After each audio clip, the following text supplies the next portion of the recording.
Hey everyone, it's Lindsay with Your Estate Plan Online and High Sierra Legal, and today we're going to talk about a question I got that people say, hey, I have a will, do I still need a trust? How does that work? So with a trust, that is one component of your estate plan.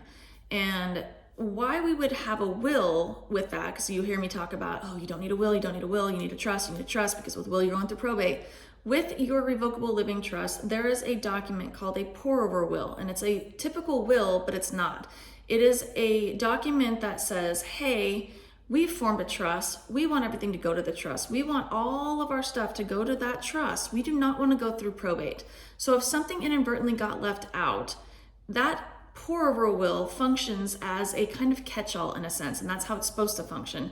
And a lot of the states have statutes or codes or laws that say, yes, there is a reason for that. People don't want to go through probate because it's a nightmare. It's long, it's expensive, as we've talked about.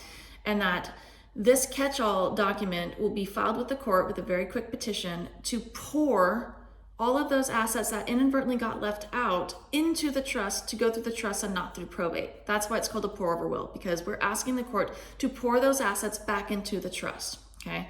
So it's a very important document in your estate plan, but it should never have to be used. And why it should never have to be used is because you are going to correctly fund your trust or transfer all of your assets into the trust or have the beneficiary listed as a trust.